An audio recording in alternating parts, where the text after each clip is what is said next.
Salam, sabahınız xeyir olsun. Həkim sən verilişinə baxırsınız. Nəzərinizə çatdırım, bugün mürəkkəb mövzulara toxunacaq və əlbəttə ki, həkim qonağım pediatrik endokrinoloq Samirə xanım Nəsibovadır. Samirə xanım, xoş gördük sizi. Çox sağ olun. Təkrar etmək istərdim. 0-18 yaş daxil olmaqla evdə, ailələrdə uşaqlar varsa, oğlan, qız fərq etməz. Burada cinsiyyət ayrımına toxunmayacaq. Hərçənd ki, mövzularımızın bir çoxu cinsi inkişafda ləngimələr və hətta sürətlənmələr olur. Çox diqqətə alınmalı mövzularımız var və bugün də şəkərli diabetə toxunacaq Samirə xanım. İlk növbədə onu nəzərinizə çatdırım ki, həkim 2 klinikada fəaliyyət göstərir. Həftənin 1-3-5-ci günləri referans klinikasının Nəsimi filialında, 2-4-6-cı günləri isə Leyla Medikal Centerdədir. Samirə xanım, necəsiniz? Necə gedir işləriniz? Çox sağ olun. Dəvətiniz üçün təşəkkürlər. Yaxşıdır, işlərimiz də yaxşıdır. Bəzi genlər var ki, onlar yatmış vəziyyətdə olur. Onları oyatmamaq üçün əlimizdən gələni etməliyik və bunun üçün maariflənməliyik. Valideynlərin çoxu, mən deyərdim ki, böyük bir qismi bundan xəbərsizdir. Amma bugün baxırsan, uşaqlar artıq çəkidən əziyyət çəkir. Dediyiniz kimi inkişaf pozğunluqları var, boy qısalığı var. Yəni, hər cürə, hətta onkoloji problemdən belə əziyyət çəkənlər var. Amma nədənsə endokrinoloq qəbuluna getməyi bilmirik. Doğrudur İlhamə xanım. Yəni, bir çox xəstəliklər bizə çox ağırlaşmış vəziyyətlərdə gəlir, çıxır. Bəzən olur ki, ağırlaşmış dediyimiz, yəni gecikmiş hallar olsa da müalicə başlayırıq və nəticə əldə edirik. Amma şəkərli diabet, xüsusilə də uşaqlarda rast gəlinən şəkərli diabet, tip 1 diabet dediyimiz bir xəstəlik qrupudur ki, bunun ağırlaşması çox ciddi fəsadlarla özünü göstərir və biz bu ağırlaşmış xəstələri ayaqdan qəbul etmirik, komatoz vəziyyətdə. Diabetik ketosidoz dediyimiz komatoz vəziyyətdə qəbul edirik. Reanimasyon xəstələri olur və o uşaq tam olaraq bəli, huşu getmiş, ətrafa reaksiyası olmayan, tam reanimasyon komatoz vəziyyətdə bir xəstə qismində gəlirlər bizə. Və o uşağın toparlanması, onun palataya köçürülməsinə bir neçə sutka, bəzən 1, 2, 3 sutkaya qədər gedə bilir. Və yekun olaraq biz nəticə əldə edə biləcəyikmi, beyin ödemi ola bilərmi, ciddi ağırlaşmalar, hətta həyati təhlükəyə qədər gətirib çıxara bilən bir vəziyyətdir. Yəni, təəssüf ki, bu şəkərli diabet xəstələrinin, tip 1 diabetli xəstələrin böyük bir qrupu məhz bizə bu vəziyyətdə gəlir, çıxır. Səbəb nədir? Simptomlar əslində bir neçə ay öncədən başlayır, amma ailələr gecikdirilmiş vəziyyətdə gətirirlər. Çox nadir hallarda olar ki, uşaq ayaqdan simptomlarına görə ailə şübhələnir və gətirilir bizə. O komatoz vəziyyətdə, yəni diabetik ketosidoz vəziyyətində deyil, adi normal, yəni xəstə qismində biz onu qəbul edirik və dərhal müalicəsini başlayırıq. Və bu xəstələrə biz həmişə deyirik ki, siz şanslısınız ki, vaxtında diaqnoz qoyuldu və uşağınız o ağırlaşmış komatoz vəziyyətdə bizim önümüzə gətirilmədi. Ona görə şəkərli diabet tip 1 ümumiyyətlə uşaqlarda rast gəlinən diabet tipidir və bunu ailələr tip 2 ilə çox vaxt qarışdırırlar və vaxtında müraciət etməmə səbəbləri də ümumiyyətlə şəkər xəstəliyi haqqında düşünməmələri olur və hətta bizə gətirib diaqnozu təsdiqlədiyimiz xəstələrdə belə ailələr düşünürlər ki, balaca uşaqda da şəkər olar. Yəni, bu sualları da bizə tez-tez verirlər. Baxın, çünki illər ərzində şəkərli diabet xəstəliyi daha çox yaşlılarda rast gəlinən xəstəlik olaraq tanınıb ki, əslində belə deyil, uşaqlarda da var.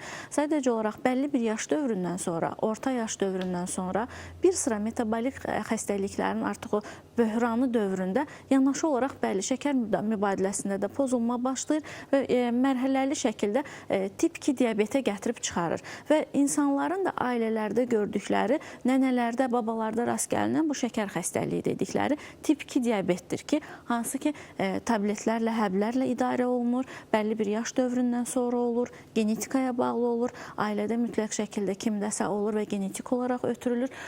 Bu şəkərli diabet tipi uşaqlarınkindən tamamilə fərqlənir. Uşaqlarda rast gəlinən tip 1 diabetdir. Hansı ki, burada müalicə tabletlərlə, həblərlə aparılmır, insulin terapiyası ilə aparılır. Yəni, yaşımıza görə şanslıyıq, o yaşa çatsa tip 2-də olar. Əslində, təbii ki, uşaqlarda rast gəlinən diabet xəstəlikləri daha ağır gedişlidir və daha ciddi kontrol tələb edir, nəinki böyüklərdə rast gəlinən. Valideynlərə nəyi çatdırmaq istəyirəm? Bizim bu diaqnozu qoyduğumuz xəstələrdə belə ailələrin böyük tərəddüdü olur ki, niyə birbaşa iynə başladınız, doktor? Olmazdı ki, tabletlə müalicəyə başlayardınız. Əgər bir uşağa tip 1 diabet diaqnozu qoyulubsa, dünyanın heç bir yerində onun hər hansı bir tabletlə müalicəsi yoxdur. Məd-altı vəznin təbii insulin hormonunun çatışmazlığı fonunda biz sintetik insulin təyin edirik və bunun əvəzedici xüsusi bir tableti təəssüf ki, yoxdur. Düzdür, tibb inkişaf edir. Tip 1-də. Bəli, tibb 1-də. Tibb inkişaf edir, insulinin yeridilmə qaydaları, şəkər ölçülmə qaydaları və s. bunlar artıq dəyişir, daha asanlaşır və bunlar haqqında da biraz sonra məlumat verəcəm. Amma yenə də nə şəkildə də yəni, müalicəni rahatlaşdırsaq belə, hal-hazırda tibb 1 diabetin yeganə müalicəsi insulin terapiyasıdır. Və bunu nə qədər erkən başlayırıqsa, bir o qədər uşaq o koma vəziyyətindən geri dönmüş olur. Doktor, bir sual vermək istəyirəm. Bax, deyirik ki, tibb 1 diabet, uşaqda bu var. Bu diaqnoz qoyulan uşaqlarda artıq çəki müşahidə olunur? Xeyr, bunun çəki ilə heç bir əlaqəsi yoxdur və bu diaqnoz qoyulan uşaqların heç bir artıq çəkili olmur demək olar ki, çox nadir hallarda olar ki, artıq çəkili olsunlar və yəni bəzən ailələr də elə bizə o sualı ünvanlayır ki, doktor, axı bu uşaq kilolu olmayıb, artıq çəkisi olmayıb, yəni metabolik bir problem yaşamayıb, birdən-birə bizim ailəmizdə heç kimdə diabet yox idi, yəni bu uşağın heç bir xroniki xəstəliyi yox idi. Niyə oldu görəsən, bu uşaq qorxudan mı oldu, hansısa bir xəstəlikdən sonra mı oldu, biz mi nəyisə səhv etmişik, yoxsa genetikada kiməsə mi bənzəyib, bəzən valideynlər, əks tərəflər bir-birini qınlayırlar, ana tərəfə bənzədi, ata tərəfə bənzədi. Xeyr, bu autoimmun xəstəlikdir və autoimmun xəstəliklər qrupunun etiologiyası əksəriyyət hallarda bəlli olmur. Necə ki, digər revmatik autoimmun xəstəliklər var, tiroid autoimmun xəstəliklər var, qan damar sisteminə bağlı autoimmun xəstəliklər var ki, səbəbi bəlli olmadan birbaşa başlayır və bir sürətli şəkildə alovlanır. Eyni şey tip 1 diabetə də aiddir. Yəni bunun nə öncəsini bilmək olmur, nə önləmək olmur. Bəzən ailələr sual verir ki, doktor, ola bilərdim ki, biz 2-3 ay öncə gəlsəydik, müalicə eləyərdik, uşaq bu vəziyyətdə olmazdı. Sadəcə 2-3 ay öncə gəlmiş olsaydılar, uşaq komatoz vəziyyətdə gəlməzdi. Diabetik ketoasidozla biz onu qəbul eləməzdik. Müalicə yenə eyni olardı. Dəyişən, təbii ki, İlhami xanım, onu vurğulayım ki, dəyişən heç nə yoxdur deyə bilmərik. Diabetik ketoasidoz çox ağır gedişli və az öncə də qeyd etdim, həyati təhlükəli bir vəziyyətdir. O vəziyyətə salmadan gəlmək əslində bizim işimizi 50% yüngülləşdirir. Bizim və ailənin. Görə deyirəm, dəyişən heç nə olmayacaq. Bəli, yekun müalicə insulin terapiyası ilə gedir təbii ki. Və biraz öncə verdiyim sualı da bilirsiniz, insulin hormonuna görə. Çünki mənə maraqlı gəldi. İkinci tip şəkərli diabetdə insulin, axı biz hər dəfə vurğuluruq, bunun işi sadəcə açar funksiyasını oynayıb glukozanın reseptorlardan keçirib hüceyrəyə daxil etmək deyil, onun başqa funksiyaları da var. Görəsən tip 1 diabetlərdə bu insulin, olmayan insulin xaricdən verilərsə, nələr eləyir orada? Yəni, baxın, funksionallığı hələ də var mı? İnsulinin belə sadə dildə belə izah etsək, şəkər metabolizmindəki əsas rolu odur ki, glukozanın hüceyrə səviyyəsinə keçməsini təmin edir. Sanki açar rolunu oynayır, siz demiş. Və əgər uşaqda insulin çatışmazlığı, ümumiyyətlə orqanizmdə insulin çatışmazlığı başlayıbsa, o glukoza səviyyəsi hüceyrə səviyyəsinə gəlib keçə bilmir və hüceyrələr ac olur sanki. Və hüceyrə səviyyəsində glukoza səviyyəsi artmadığına görə hüceyrə rası səviyyədə qalxmağa başlayır. Ona görə də müayinə zamanı biz qanda şəkərin yüksək olduğunu aşkarlayırıq. Və bu əsas mexanizmidir. İnsulin çatışmazlığının əsas mexanizmi fonunda hüceyrə daxili glukoza səviyyəsinin çatışmazlığı və hüceyrə xarici səviyyədə bunun artmasıdır. Nəticə itibarilə hüceyrələr ac olduğuna görə bu uşaqlarda sürətli şəkildə kilo vermə prosesi başlayır. Lipoliz aktivləşir və elə ketoasidoz dediyimiz də budur. Pi toxumasının sürətli parçalanması fonunda keton cisimcikləri qanda artır. Nəticə itibarilə ketoasidotik bir vəziyyət yaranır. Bu reseptorların bağlanması artıq glukozaya bağlıdır da, yəni artıq olduğuna görə reseptorları bağlayır hüceyrələr, yoxsa doyur bağlayır? Xeyr, yəni glukozaya bağlı, insulinin aktivitəsinə bağlıdır o. İnsulinə bağlı. O birlikdə insulin və glukozanın hüceyrə səviyyəsində metabolizmasını kontrol etməsi üçün həm reseptorlar orada rol oynayır, həm insulinin özünün orada aktivitəsi var. Yəni əgər hər hansı birinin zəncirində qırılma varsa, bu zaman artıq bəli, o dediyimiz problemlər ortaya çıxır ki, hüceyrə səviyyəsində qan şəkəri azalır və hüceyrə səviyyədə artır. Nəticə itibarilə artıq şəkərli diabet başlayır. Və bunun yaranma səbəbi autoimmun prosesə bağlı olaraq mərhələli şəkildə mədaltı vəzin pankreatik, yəni beta hüceyrələrinin dağılımı fonunda olur. Artıq klinikası o vaxt özünü üzə verir ki, o beta hüceyrələrinin böyük bir qismi belə deyək məhv olmuş vəziyyətdə olur. Və bu da geri dönən proses deyil. Hansı ki, biz hansısa bir müalicələrlə, hansısa bir dərman preparatlarla o məhv olmuş beta hüceyrələri bərpa edə bilmərik. Amma onu da qeyd edək ki, öncədən biləndə də prosesi önləmək olmur. Ki, yəni biz arxayın olaq ki, 3 ay, 5 ay, 6 ay, 1 il öncəsində bilsəydik, vəziyyəti dayandırardıq. Xeyr, elə bir yanaşma yoxdur. Ona görə ailələr heç vaxt burada özlərini qınamasınlar ki, mənim uşağımda şəkərli diabet tip 1 diaqnozu qoyulub, görəsən mən bunu biraz erkən aparsaydım, nə dərəcədə uşağıma xeyir vermiş olardım. Yəni, bu elə xəstəlikdir ki, bunun öncəki mərhələlərinə heç bir müdaxilə etmək mümkün olmur. Yekun nəticə istənilən halda insulin çatışmazlığıdır və müalicədə bundan gedir. Doktor, onda belə çıxır ki, artıq çəki toplayan, arıqlaya bilməyən insanların hər birində, bax bu dediyiniz metabolik problemlər ən pik nöqtədədir. Amma normal halda insanların hər birində qanında glukoza atılan kimi dərhal insulin ifraz olunur, siqnal gəlir hipotalamusdan. Tip 2 diabetlə tip 1 diabetin fərqi də budur. Yəni, orada hüceyrələri yerləşdirilməsidir. Misal üçün, ac qaldığımız halda depo halında olan glikogenin istifadəsi və s. Bütün bunlar, yəni çox dərinliyə getməyəcəm. Bu normal insanlara görədir. Qısaca ona izahat verim ki, tip 1 diabetlə tip 2-nin də zaten fərqi budur. Tip 2 diabetdə orqanizmdə yetəri qədər insulin var. Hətta biz kilolu adamlarda yoxlayıb ne deyirik ki, insulin rezistentliyi var, yüksək insulini var. Onların bədəninin yetəri qədər insulin olur. Azlığı deyil, çoxluğudur. Amma hüceyrə səviyyəsində, reseptor səviyyədə direnç var. O insulini qəbul edib həzm prosesini, glukoza metabolizma prosesini normallaşdıra bilmir. Nəticə etibarilə insulin yüksəkliyi fonunda hüceyrənin onu qəbul etməsi pisləşir və qanda şəkər yenə də yüksəlmiş olur. Amma yanaşı olaraq digər tip 1 diabetlə bağlı dediyimiz izahatda isə burada insulin azlığı fonunda bu baş verir. Reseptor problem deyil. İnsulin hormonunun sintez sekresiya pozulmasıdır ki, bunun fonunda da artıq birinci tip şəkərli diabetdə geri dönüş yoxdur dedik. Xeyr. İkincidə varmı? Belə bir şans bizim insulin rezistentlik dediyimiz vəziyyət prediabet mərhələdir. Hansı ki, burada prediabet adından da görünür kimi diabetin öncəki bir mərhələsidir. Bu mərhələdə aşkarlanan diaqnozlarda, yəni xüsusilə də artıq çəkili insanlara aiddir bu. Biz geriyə dönən proses olduğunu izah edirik və pəhriz və müalicələrlə vəziyyəti yaxşılaşdırıb əvvəlki vəziyyətə qaytara bilirik. Amma o xəstələrdəki artıq tip 2 diabet təsdiqlənib, onlarda təəssüflər olsun ki, yenə də heç bir şey etmək mümkün deyil. Sadəcə müalicə ilə davam etmiş oluruq prosesi.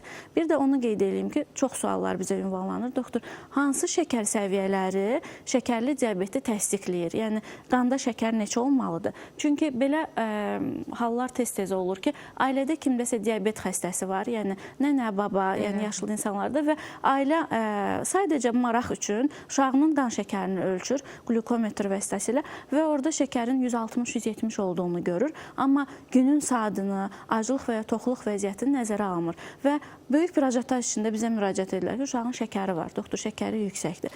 Baxın, istənilən orqanizmdə, uşaq orqanizmində aclıq və toxluq normativləri var. Əgər qan şəkəri 100-ün altındadırsa, aclıq qan şəkəri 100 mg desilitrin altındadırsa, bu norma sayılır. 100 və 125 mg desilitr arası artıq glukoza intoleransı deyirik. Şəkər mübadiləsinin pozulması deməkdir. 126 mg desilitr və üzəri artıq şəkərli diabetin təsdiqidir. Yəni, bu tip 2 diabetə də aiddir əslində, tip 1 diabetə də aiddir. Söhbət acılıqdan gedir. Toxluq vəziyyətində isə qanda şəkərin 200 mg desilitrdən yuxarı olması şəkəri təsdiqləyir. Yəni, bir insanın tox vəziyyətdə qan şəkəri 140, 150, 160 mg desilitr olarsa, bu şəkər xəstəsi demək deyil. Yəni, buna görə dərhal narahatlığa ehtiyac yoxdur. Bu normativlər yenə də öz başına qərar verməsinlər. Təbii ki, amma çünki burada individuallıq var və individuallıq var. Gizli gedən o qədər proseslər var ki, insulin rezistentlik faktorları var ki, hansı ki, məhz bu glukoza intoleransı dediyimiz mərhələdə 100-125 mg desilitr qan şəkəri olduğu mərhələdə özünü göstərir. Buna arxayın olub, məndə hələ şəkər xəstəliyi yoxdur demək olmaz. Normanın azca da olsa üstündədirsə, bu bir araşdırma tələb edir. Və kilolu uşaqlarda belə yüksək qan şəkərləri görürüksə, söhbət o 126-nı aşmamaq səviyyəsindən gedir. Biz burada glukoza intoleransını müxtəlif testlərlə araşdırırıq. Orada mütləqdir ki, 3 aylıq şəkər səviyyəsinə baxaq, oral qlukoza yükləmə testi edək. Oral qlukoza yükləmə testi fonunda 120-ci dəqiqədə qan şəkəri nə səviyyəyə qədər azaldı, ona baxaq. Yəni bunun nəticəsinə uyğun olaraq artıq qərar veririk ki, bu uşaqda şəkərli diabet var, yoxsa yoxdur. Amma tip 1 diabetli xəstələr çox yüksək şəkər göstəriciləri ilə gəlirlər. 300, 400, 500 və s. bax belə olur. Yenə deyirəm, individuallıq. Bax, biz hər zaman deyirik ki, onkoloji xəstəlik, yəni müşahidə edirsiniz də praktikada. Uşaqlarda az-az olur, şükürlər olsun ki. Amma bu gələcəyin namizədidir. Gəlin açıq danışaq. Çünki burada onkologiyada hüceyrənin kontrolsuz böyüməsindən, bölünməsindən söhbət gedirsə, buna təkan verən nədir? Master insülin hormonu olmasa da insulinə bənzər IGF hormonu, düzdürmü? Yəni bugün sizin yanınıza müayinə sırasında əgər aşkarlanırsa aclıq qan şəkəri, toxluq qan şəkəri, hər bir halda artıq çəki-çəkiyə bağlı yenə də şəkərli diabet və ya insülin dirənci astanadadırsa, bu insan mütləq şəkildə xəbərdar olunmalıdır ki, sən gələcəkdə onkoloji bir çox hüceyrələri bəsləmiş olacaqsan. Niyəsini izah etmək lazımdır. Mən bunun izahını görmürəm. Efirlərdə də bu istiqamətdə maarifləndirici fikir söyləmirlər. Niyə? Səbəb nədir? Madəm bugün bütün dünya var bağırır, bütün dünya artıq səslənir ki, hər bir şeyin yəni stres durur başında, bütün xəstəliklərin eyni ilə həm inflamasyon dediyimiz mikrobsuz yanğın və eyni zamanda da artıq çəki, yəni bütün bunları endokrinoloqlar bilsə, siz üsyan eləməlisiniz əslində. Yəni mənim uşağım tontişdir, artıq çəkisi var, yox, insulin dirənci var, heç bir problemi olmaz. Əşi nə olacaq, ac qalacam, düzələcək. Deyil, bu qədər bəsit deyil. Sən bil ki, gələcəkdə onkoloji hüceyrələri, xərçəng hüceyrələrini bəsləmək üçün böyük bir cığır açırsan. Tək onkoloji xəstəliklər yox, ümumiyyətlə, yəni artıq çəki, bir çox metabolik xəstəliklərin başlanğıcıdır. Burada ürək-damar sistemi xəstəlikləri, hiperlipidemiyalar, yəni qanda xolesterin səviyyəsinin yüksəkliyi, eyni ilə qız uşaqlarında, elə onu deyirəm, polikistik over sindromu, yəni nəyin fonunda? İnsulin rezistentlik fonunda. Mən onkolojini qabardıram ki, bizi testosteron, qız uşaqlarında mexanizm nədir? İnsulin rezistentlik fonunda yanaşı olaraq artıq qanda nisbətən yüksəlmiş glukoza fonunda testosteron səviyyəsi qalxır və bunu idarə edən seks hormon bağlayıcı globulin dediyimiz vacib bir protein var ki, qanda onun düşüşü baş verir yüksək kilolu insanlarda. Nəticə itibarilə testosteron artıq o globulin, birləşdirici globulinini tapmadığı üçün aktiv şəkildə öz, belə deyək, funksiyasını icra etməyə başlayır qanda və sikl pozulmalarından başlayaraq müxtəlif dəri təzahürləri ilə özünü göstərə bilir. Ümumiyyətlə, artıq çəkinin bir çox xəstəliklər kimi, bəli, diabetə yol açmasında da böyük rolu var. Amma burada söhbət tip 2 diabetdən gedir. Mən tip 1 diabetlə bağlı əsasən valideynlərə bəzi, belə deyək də, ən vacib bilməmiz lazım olan məqamları çatdırmaq istərdim ki, azından gecikdirib komatoz vəziyyətdə uşaqları bizə gətirməsinlər. Əgər bir uşağın aşırı dərəcədə son bir neçə ay ərzində sürətli çəki itkisi görünürsə, uşaq çox su içir, çox sidiyə gedirsə, biz buna poliuriya, polidipsiya deyirik tibbi termin olaraq. Gecələr, yəni böyük yaşlı uşaqdır, 7 yaş, 10 yaş, indiyə qədər olmayıb, amma anidən enorezlər, yəni gecə sidik qaçırmaları başlayıbsa, bir yaxşı olar ki, şəkər mütləq müayinə olunsun. Yəni, yaxşı bir haldır ki, valideynlər artıq bu simptomları bəziləri bilirlər və məhz bu simptomları görüb uşaqlarında adi qan şəkəri yoxladıb bizə müraciət edirlər. Komatoz vəziyyətdə gəlmirlər, amma gələnləri də olur. Hətta belə vəziyyətdə həkimə müraciət edib glukoza infuziyası alan xəstələr olur ki, fikirləşirlər ki, hansısa bir kayırxı, kəskin respirator xəstəlik keçirir və müxtəlif periferiya, belə deyək, biraz mərkəzdən kənar xəstəxanalarda bunlara müxtəlif şəkildə maye infuziyalar olunur, vena daxili glukoza da qatılır. Bu da vəziyyəti biraz da pisləşdirir. Deksametazon glukoza fonunda qan şəkəri biraz da yüksəlir. Komada olmayan uşaq artıq bu dəfə komatoz vəziyyətdə bizim önümüzə xəstə qismində gətirilir. Bu hissəsi aydın oldu. Tip 1 şəkərli diabet, hipoglikemiyanı aradan qaldırıcı, ağlı insülin və s. valideynlər qorxmasın deyə. Doktor, mövzumuzu dəyişmək dediniz. Tip 2 çünki burada vacib məqamlar çoxdur bizim üçün. Mən burada sizdən cavab gözləyirəm. Gələcəkdə xəstə olmamaq üçün, gələcəkdə bax o sadaladığınız problem yaşamamaq üçün mən sizin sahənizi qabartmaq istəyirəm. endokrinoloji vacib sahədir. Həqiqətən. İlhami xanım, siz bizə xəbərdarlıq bu mövzular o qədər geniş mövzulardır ki, hansısa bir mövzu haqqında 2-3 cümlə deyib digərinə keçə bilmirəm. Çəkisi artıq olan təbii ki, çoxdur, amma heç deyirsinizmi valideynlərə bunu, xəbərdarlıq edirsinizmi? Yəni artıq o şikayətlə gəlirsə biz onu xəstə qismində görürük. Şikayət etməsə deməyəcəksiniz doktor. Yəni o şikayətlə bizə gəlirsə biz onu dediyim kimi xəstə qismində qəbul edib müayinələrini aparırıq. Bu normal bir haldır.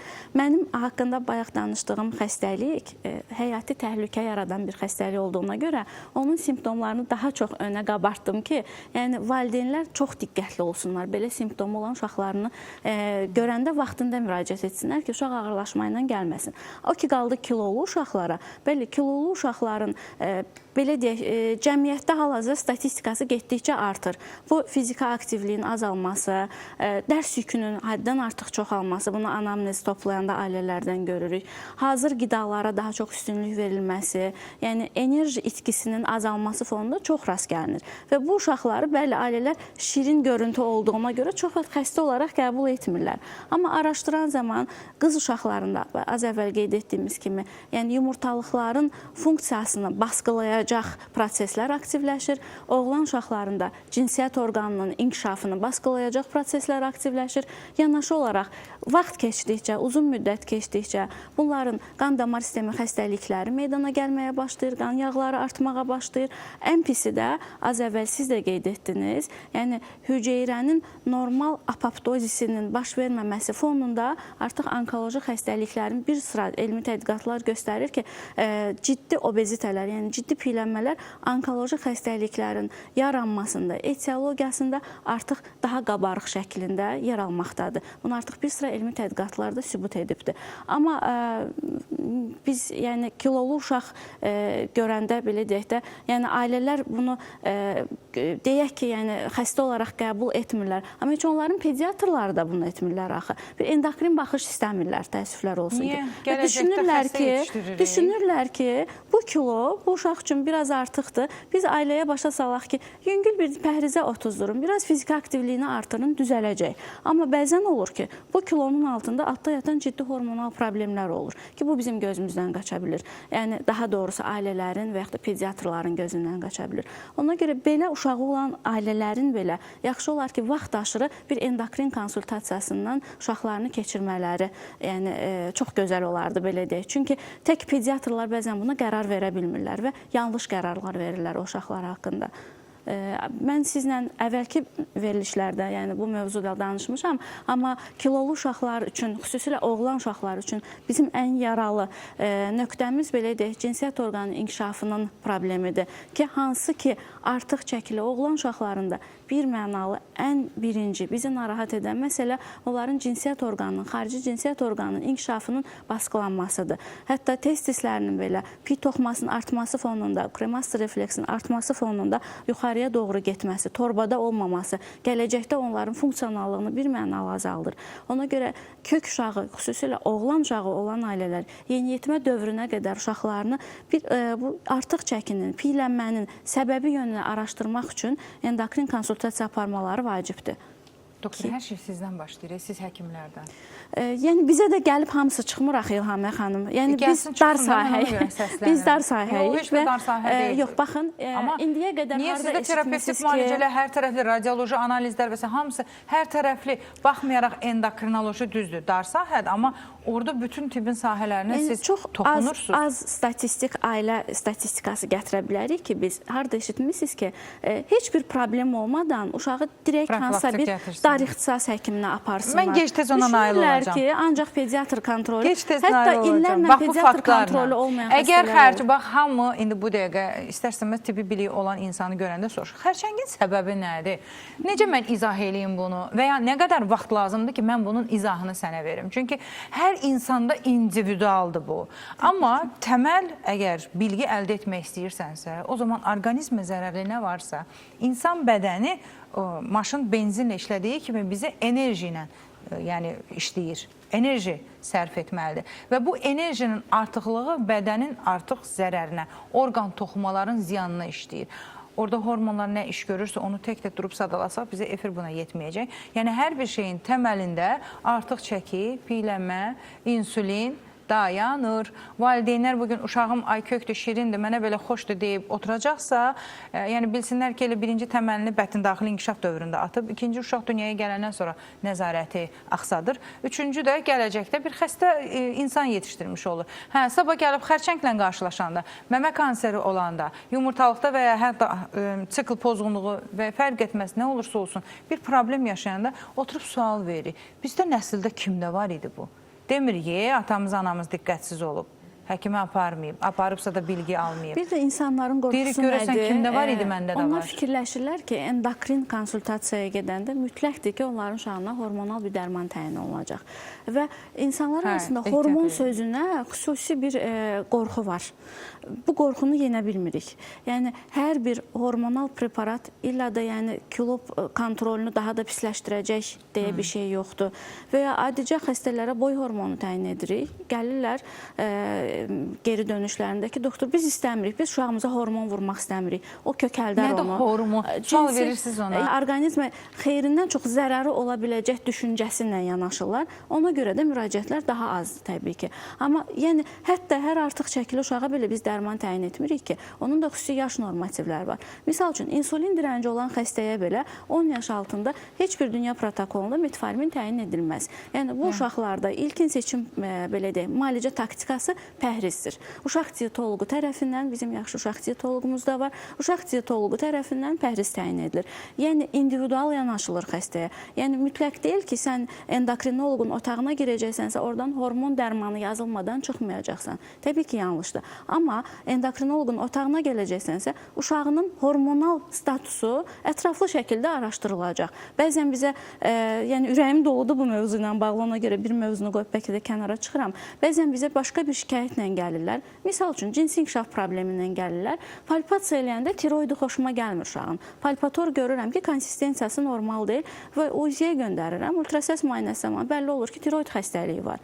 Və ailələr bizə bəzən irad bildirirlər ki, doktor, biz başqa nahiyənin şikayətindən gəlmişik. Nəyə görə bura baxırsınız? Deyirəm ki, mənim borcumdur. Siz bir endokrin konsultasiya ödənişi edib həkim qəbuluna gəlmişsinizsə, o uşağın əlimlə hiss edə biləcək, gözümlə görə biləcək bütün endokrin orqanlarını mən araşdırmalıyam. Artıq gerisi sizin işinizdir və mən məlumat verməliyəm. Sənin uşağında hansı problemlər var və ya ola bilər. Araşdırmaq üçün müayinələri qeyd edirəm. Təbii ki, digər artıq seçim edəcəyimi, etməyəcəyimi o ailənin öz işinə qalır. Biz tərəfdən məlumat vermək önəmlidir. Bəzən ciddi almırlar, eləmirlər. Məsələ budur. Düşünür ki, mən deyir, cinsi inkişafa görə gəlmişəm, doktor. Nəyə görə orada zob xəstəliyi araşdırmalıyam? Və yaxud da oğlumun cinsi inkişaf geriliyinə görə gəlmişəm. Siz niyə görə boyunu araşdırırsınız? Axı, bu xəstəliklər hamısı bir-birlə əlaqəlidir və bir uşaqda bir cinsi inkişaf problemindən danışıramsa, mən onun sümük yaşını, mən onun boy inkişafını görməliyəm və bunlar bir-birlə əlaqəli şəkildə olmalıdır. Ona görə də endokrin konsultasiya demək,